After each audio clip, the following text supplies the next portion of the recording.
So in this video, we're going to talk about which team wins your shot at $40 million. But just as important as that, and arguably more important, this discussion speaks to one of, if not the most important takeaway from this class. And that's the role that emotions play in decision making. If you can get a solid grasp and a solid understanding of the role emotions play in not just your decisions, but the decisions of all the people around you, including your future customers, whether they're your customers in the company you start or customers from some other company or organization that you're an employee of, or whether they're the emotions of family members, significant others, your boss, your co-workers, the people who report to you.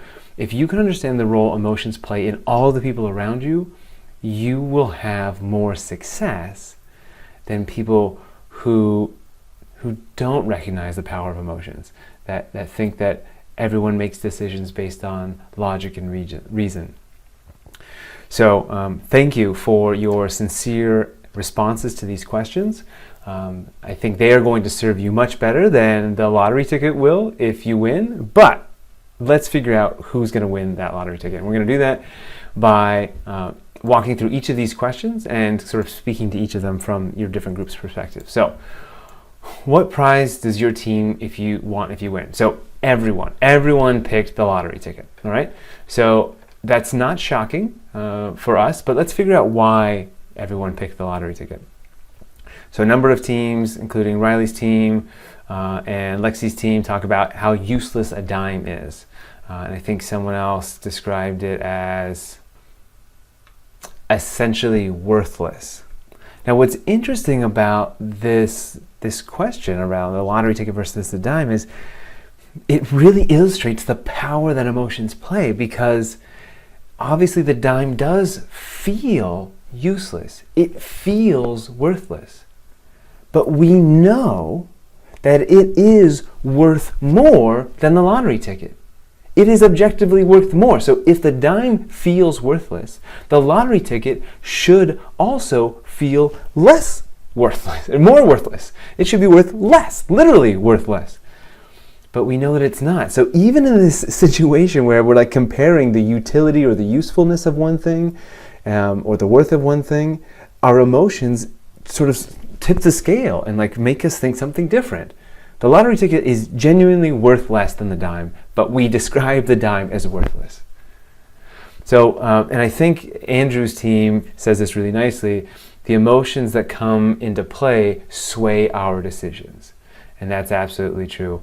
There was another team that said, Cece's team says that the idea of winning the lottery ticket, it offered excitement, whereas the dime, it's just a dime. There's no excitement. It's only 10 cents. And that our decisions are based on how we feel, and this idea of $40 million can make you jump for joy. And so you've got this excited, nervous, joy, thrill-filled experience. That's what's driving the interest in the lottery ticket. So there was lots of other discussions around like why like the opportunity of winning $40 million outweighs the loss of a dime. It's important to take risk. It's important to call out that that taking risks is part of a business, but if you're taking this decision based on the perceived risk, you're not calculating the actual risk. Risk should be calculated and to some extent mitigated, and we don't just take risks for the sake of taking risks. So you don't pick the lottery ticket because it feels like, oh, that's a risk, so I should take that risk. That's not what we're talking about in business. And so you should actually take the dime. If you're really talking about risks, you should take the dime. The real reason the lottery ticket is so attractive is the emotions associated with it. That emotional utility is worth more than the dime. So the emotions actually provide some experience. And that's really what we're paying for when we pay for the lottery ticket. Okay, so that's the lottery ticket, and that's why people pay 20 times worth its actual value, because it offers 20 times the emotional experience of a dime per se. Okay, so what role do emotions play in decision making? Okay, a lot of people talk about that emotions play a very strong role and they alter the route people take. They play a big role in any part of life. There's always some type of emotion behind the decision we make. Absolutely, every decision is informed by emotions. Here, Cameron's team said the emotion of feeling joy of winning $40 million is much more valuable than that of winning the dime. So yeah, I should have called that out previously. Every decision we make has emotion attached to it. So yeah, so this is coming through very clear. This is exactly what we want to point to, that emotions are ever present in any decision, whether conscious or not. Emotions are driving all of our decisions. So a lot of us don't realize that. A lot of us go through life thinking that like people should make rational decisions, and they do. And in fact, like fundamental economic theory says that consumers make informed rational decisions based on the information they have. But we know in practice that is not true, and you are seeing that and you are experiencing that for yourself. So people's emotions really are influencing literally every decision we make. I think someone actually mentions in here about the role of subconscious decisions in here. Yeah, so here Daniel's team mentions that in every day our emotions dictate what we decide to do, whether we know it or not. So that is a key takeaway. All right, so we know emotions drive all of our decisions. So let's talk about why did our teams, like most entrepreneurs, fail? And here the responses were interesting. A lot of folks said things like failed because of trial and error. Hey, it's our first time doing something and it's not always the best. This is a trial and error period again from Lexi's team. Failed of lack of time. And so what I want to call out is that these are true. These are technically true responses. Our first time doing things often don't go well, and that we fail for didn't have enough time. But it's really important to call out that that's not enough. That just having multiple opportunities will not lead to your success, and having more time won't lead to your success. Because a lot of people will repeat the same mistakes over and over again. And so, for example, like failed because of lack of time, and it's hard to gain trust, with websites that are published but aren't well known. Some other responses along these lines. So this idea of like with more time, maybe we could have perfected what we were doing, or exposed it to more people if we had more time. Spending time to develop something that is physically there, or researching your competition, we would argue is not an optimal use of time.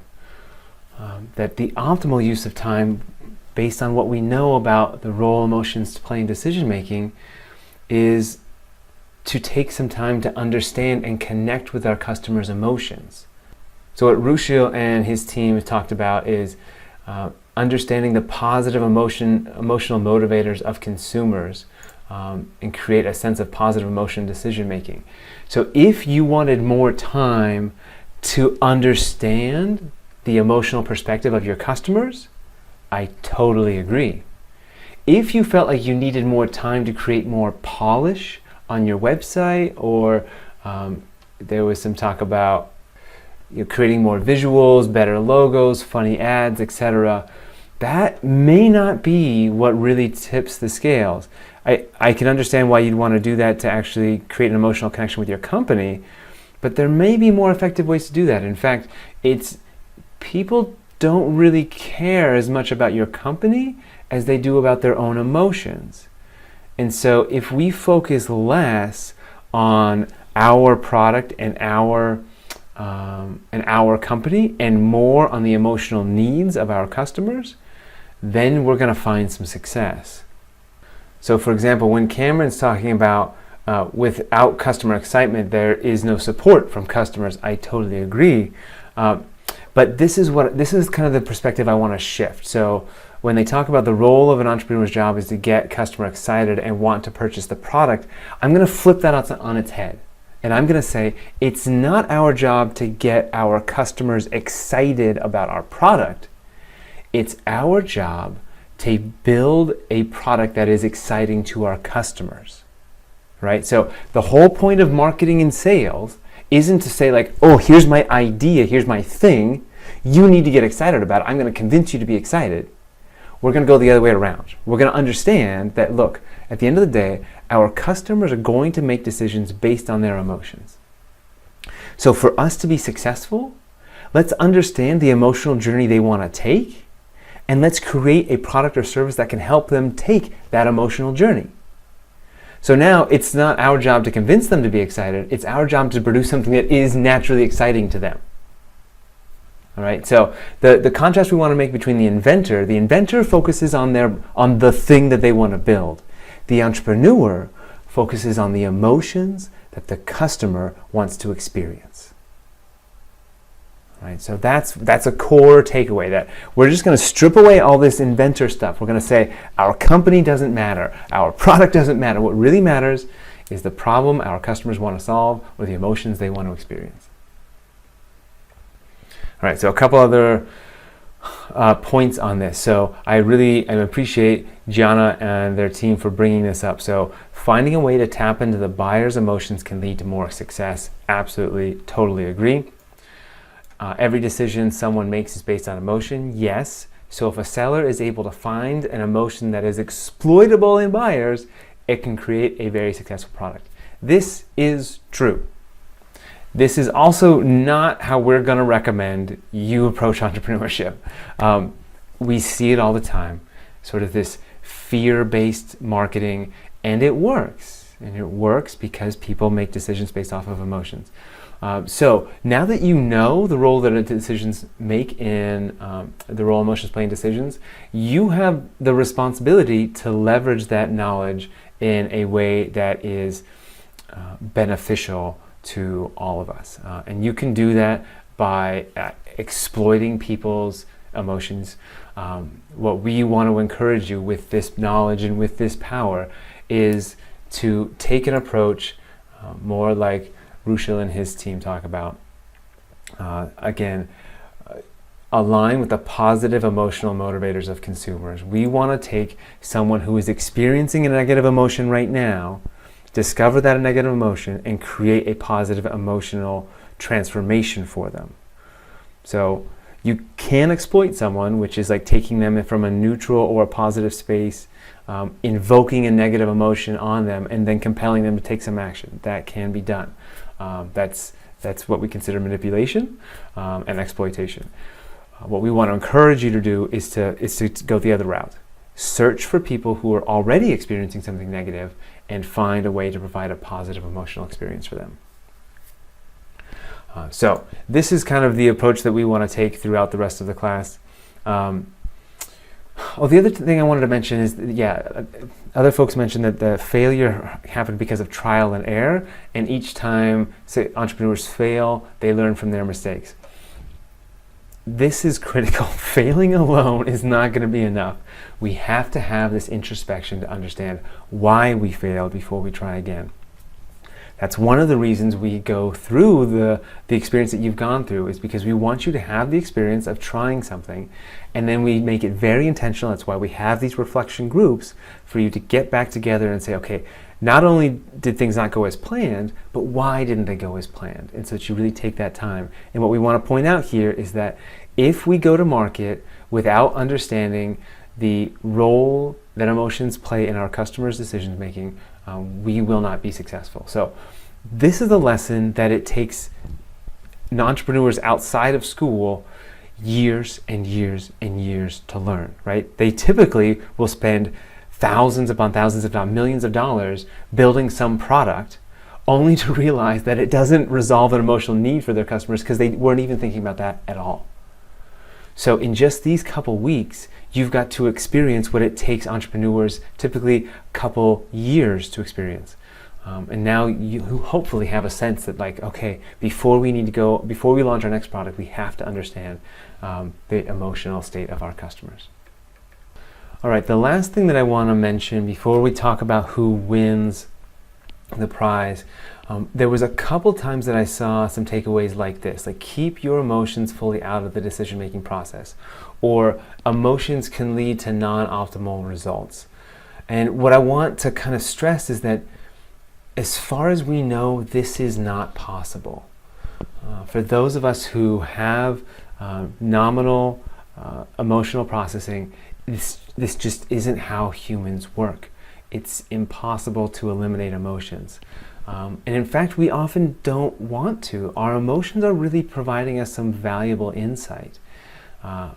So instead, we like to talk about being aware of the emotions that are coming into play. So just acknowledging, like, hey, you know what? If I'm choosing between a lottery ticket and a dime, the joy that comes from the anticipation of a lottery ticket does have value. And it's okay to acknowledge that, like, look, rationally, a dime is worth more, but like emotionally, it's more valuable to have the lottery ticket, and so I want to choose the lottery ticket.